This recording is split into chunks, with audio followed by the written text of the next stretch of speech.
आज के इस ऑडियो लेसन में हम सितंबर 2020 के कुछ मुख्य घटनाओं पर एक नज़र डालेंगे।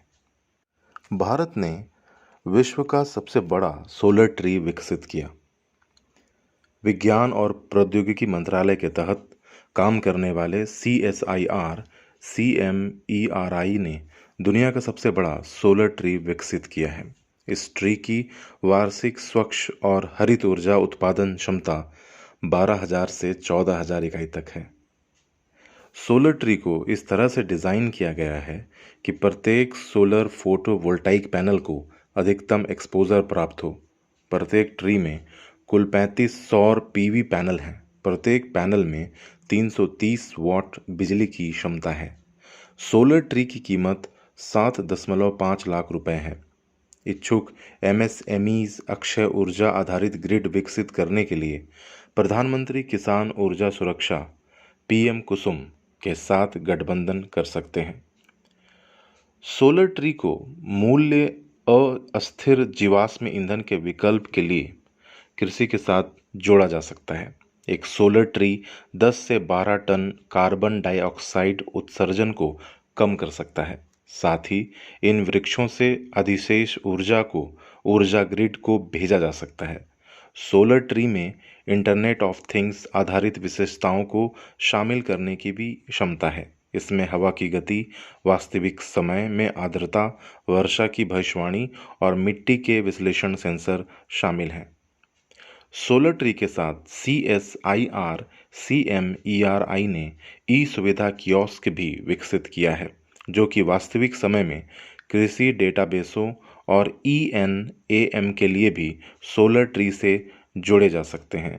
यह एकीकृत ऑनलाइन बाजार तक त्वरित और वास्तविक समय तक पहुंच बनाने में मदद करेगा। इंदिरा 2020 भारत रूस अंडमान सागर में नौसैनिक अभ्यास करेंगे। भारत और रूस मलक्का के रणनीतिक जल डमरू मध्य के पास अंडमान सागर में द्विपक्षीय नौसैनिक अभ्यास इंदिरा 2020 में भाग लेंगे। यह अभ्यास ऐसे समय में किया जा रहा है जबकि लद्दाख में चीन के साथ गतिरोध के कारण भारतीय नौसेना उच्च परिचालन अलर्ट पर है।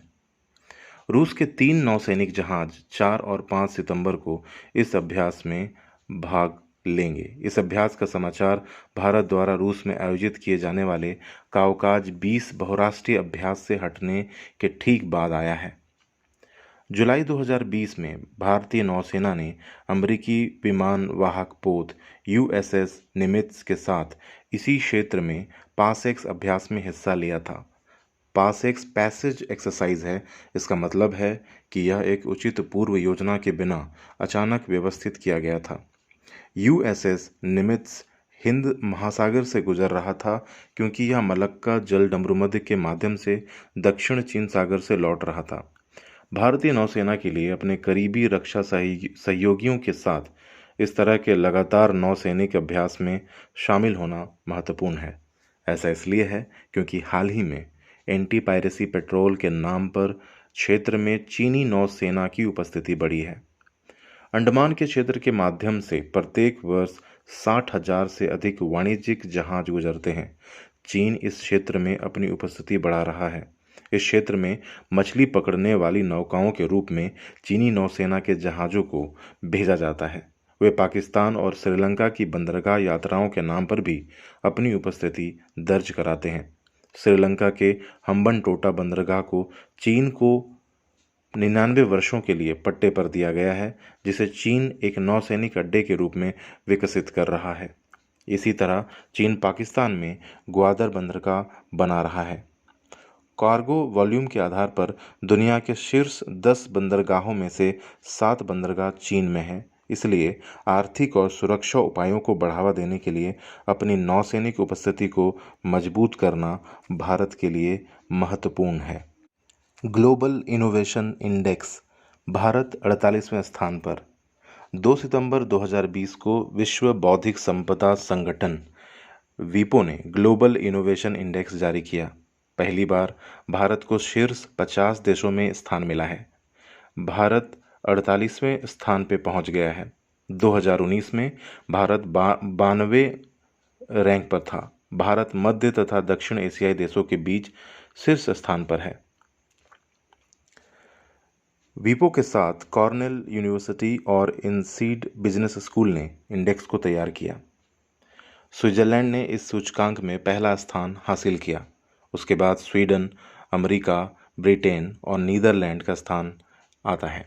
ग्लोबल इनोवेशन इंडेक्स के शीर्ष 10 पदों पर उच्च आय वाले देशों का दबदबा था। स्विट्जरलैंड, स्वीडन, अमेरिका, ब्रिटेन और नीदरलैंड ने नवाचार रैंकिंग का नेतृत्व किया।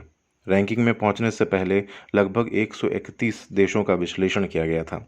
जिन प्रमुख मैट्रिक्स के माध्यम से देशों का आकलन किया गया, उनमें मानव पूंजी और अनुसंधान, बाजार परिष्कार, ज्ञान और प्रौद्योगिकी आउटपुट, रचनात्मक आउटपुट आदि शामिल हैं। भारत, फिलीपींस, वियतनाम जैसे देश ने सबसे महत्वपूर्ण प्रगति की।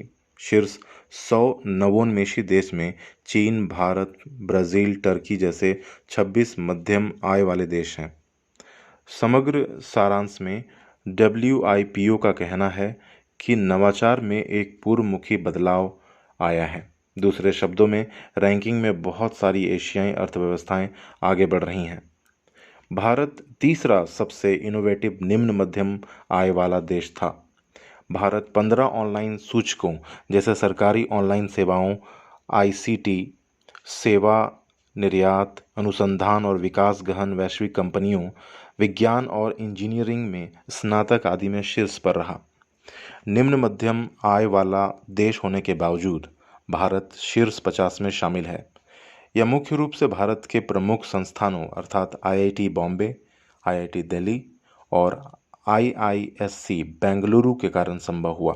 उल्लेखनीय है कि भारत 2015 में 81वें स्थान पर था। केशवानंद भारती का निधन हुआ। 6 सितंबर 2020 को केरल में एडनेयर मठ के प्रमुख केशवानंद भारती का निधन हो गया। वह सर्वोच्च न्यायालय के ऐतिहासिक निर्णय की प्रक्रिया को शुरू करने के लिए प्रसिद्ध थे कि संविधान की बुनियादी संरचना को संसद द्वारा संशोधित नहीं किया जा सकता है। केरल सरकार ने भूमिहीन किसानों को भूमि वितरित करने के उद्देश्य से एक भूमि कानून पारित किया था। इस केरल भूमि सुधार कानून पर 1970 में केशवानंद भारती ने केरल सरकार को चुनौती दी। उन्होंने कहा कि केरल सरकार द्वारा पारित भूमि सुधार मठ संपत्ति के प्रबंधन पर प्रतिबंध लगाएंगे, जो उसकी आय का एकमात्र स्रोत था। भारती द्वारा दायर याचिका में 3 संवैधानिक संशोधन 24, 25 और 29 को चुनौती दी गई थी, जो कि इंदिरा गांधी सरकार द्वारा संसद को मौलिक अधिकारों को बदलने की शक्ति देने के लिए पारित किए गए थे।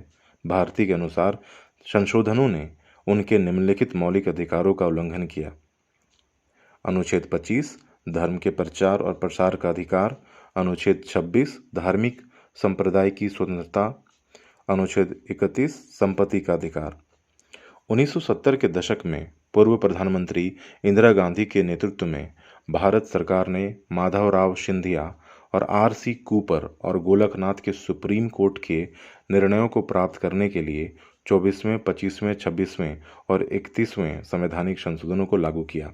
माधवराव सिंधिया मामले में सर्वोच्च न्यायालय ने इंदिरा गांधी की बैंक राष्ट्रीयकरण नीति को रद्द कर दिया और माधवराव सिंधिया मामले में इसने पूर्व शासकों के प्रीवी पर्स को समाप्त करने की घोषणा की। केशवानंद भारती मामले तक संविधान की मूल संरचना नामक ऐसा कोई संदर्भ नहीं था। केशवानंद भारती बनाम केरल राज्य के मामले की सुनवाई 68 दिनों तक चली और बुनियादी ढांचे को सामने लाया गया। अदालत ने हालांकि मूल संरचना को परिभाषित नहीं किया, इसने केवल कुछ सिद्धांतों को सूचीबद्ध किया, जैसे कि धर्मनिरपेक्षता, संघवाद और लोकतंत्र। सितंबर को देश भर में राष्ट्रीय पोषण माह के रूप में मनाया जाएगा। प्रधानमंत्री श्री नरेंद्र मोदी ने घोषणा की है कि सितंबर को राष्ट्रीय पोषण माह के रूप में मनाया जाएगा।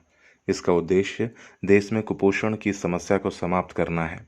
इसकी घोषणा प्रधानमंत्री मोदी ने मन की बात कार्यक्रम के दौरान की। इस अभियान को महीने भर चलाया जाएगा। इस अभियान का उद्देश्य हर घर पोषण त्योहार का संदेश पहुंचाना है। इसका उद्देश्य प्रसव पूर्व देखभाल, स्तनपान तथा एनीमिया तथा बालिकाओं के लिए पोषण का महत्व स्वच्छता तथा विवाह की सही उम्र के बारे में जागरूकता फैलाना है। इसका आयोजन संयुक्त रूप से नीति आयोग, महिला व बाल विकास मंत्रालय, स्वास्थ्य व परिवार कल्याण मंत्रालय, ग्रामीण विकास मंत्रालय, पेयजल व स्वच्छता मंत्रालय, आवास व शहरी मामले मंत्रालय, अल्पसंख्यक मामले मंत्रालय, मानव संसाधन विकास मंत्रालय, सूचना व प्रसारण मंत्रालय, उपभोक्ता मामले मंत्रालय, जनजातीय मामले मंत्रालय तथा आयुष मंत्रालय द्वारा किया जाएगा। भारत में कुपोषण की समस्या काफ़ी गंभीर है। राष्ट्रीय परिवार स्वास्थ्य सर्वेक्षण 4 के अनुसार भारत के 38% बच्चों की ऊंचाई कम है। 21% बच्चों का भार उनकी ऊंचाई के मुकाबले बहुत कम है, जबकि 35.7% बच्चों का वजन आवश्यकता से कम है। 2005-06 के मुकाबले 2015-16 में बच्चों के शारीरिक विकास में कमी आई है। 2005-06 में 19.8% बच्चों का भार उनकी ऊंचाई के अनुरूप कम था, जबकि 2015-16 में यह आंकड़ा बढ़कर 21% हो गया। 2017 में विश्व भूख सूचकांक ग्लोबल हंगर इंडेक्स में भारत का स्थान 119 देशों में 100वां था। भारत में औसतन 5 बच्चों में से 1 बच्चा वेस्टेड है। सरकार ने पोषण अभियान के लिए 9,000 करोड़ रुपए की राशि आवंटित की है। यह मार्च 2018 में लॉन्च किया गया था। इस अभियान का उद्देश्य बच्चों, महिलाओं व किशोरियों के शारीरिक विकास के मार्ग में बाधाओं को दूर करना है। इस अभियान का उद्देश्य 2022 तक बच्चों में स्टंटिंग यानी कुपोषण के कारण ऊंचाई कम होना की दर को 38.4% से कम करके 25% तक लाना है। जम्मू और कश्मीर में जैव विविधता परिषद की स्थापना की गई। जम्मू कश्मीर सरकार ने जम्मू कश्मीर में जैव विविधता परिषद की स्थापना का आदेश जारी किया है। इस परिषद की अध्यक्षता मुख्य वन संरक्षक द्वारा की जाएगी। इस परिषद में 10 सदस्यों को शामिल किया जाएगा। इनमें से 5 गैर आधिकारिक सदस्य होंगे। यह परिषद केंद्र शासित प्रदेश में जैविक विविधता के संरक्षण की देखभाल करेगी और केंद्र शासित प्रदेशों के घटकों के सतत उपयोग पर ध्यान केंद्रित करेगी। गैर आधिकारिक सदस्यों का कार्यकाल 3 साल के लिए होगा। जम्मू और कश्मीर जैव विविधता परिषद कोष का गठन किया जाएगा। यह परिषद राष्ट्रीय जैव विविधता प्राधिकरण के परामर्श से जम्मू और कश्मीर केंद्र शासित प्रदेश के अधिकार क्षेत्र में अपना कार्य करेगी। राष्ट्रीय जैव विविधता प्राधिकरण पर्यावरण, वन और जलवायु परिवर्तन मंत्रालय के तहत एक वैधानिक स्वायत्त निकाय है। यह 2003 में जैविक विविधता अधिनियम 2002 के तहत स्थापित किया गया था। 1992 में भारत द्वारा जैव विविधता पर कन्वेंशन पर हस्ताक्षर किए जाने के बाद ये उपाय किए गए थे। राष्ट्रीय जैव विविधता प्राधिकरण का मुख्यालय चेन्नई में स्थित है। यह प्राधिकरण जैविक संसाधनों के सतत उपयोग, संरक्षण और जैविक संसाधनों के उपयोग के न्याय संगत साझाकरण के मुद्दों पर भारत सरकार की सहायता करने, विनियमित करने और सलाह देने के लिए जिम्मेदार है। जैविक विविधता अधिनियम 2002 के तहत राज्यों को जैव विविधता प्रबंधन समिति, जैसा कि अब जम्मू कश्मीर में किया गया है, का निर्माण करना है। तो आज के अंक में इतना ही। धन्यवाद।